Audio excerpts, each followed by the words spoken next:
বৃহস্পতিবার পবিত্র রাতে কেউ যদি এই দোয়াটি 100 বার পরে কোনো দিন পৃথিবীর কোনো মানুষের কাছে তার হাত পাততে হবে না। পৃথিবীর সব কিছু তার পায়ের নিচে আল্লাহ হাজির করে দিবেন।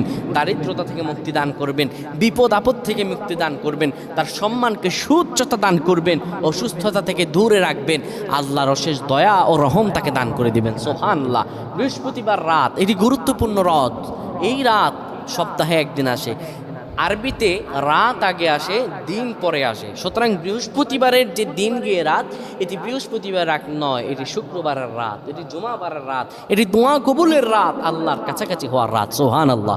এই বৃহস্পতিবার রাত আল্লাহ তাআলা বান্দার দোয়া কবুল করেন। কেউ যদি বৃহস্পতিবার রাতে ঈশা নামাজের পরে পবিত্র হয়ে ইয়া হাইয়ু ইয়া হাইয়ু ইয়া হাইয়ু ইয়া রফিয়ু ইয়া রফিয়ু ইয়া রফিয়ু এই দোয়াগুলো পড়তে পারে 100 বার, আল্লাহ রাব্বুল আলামিন তার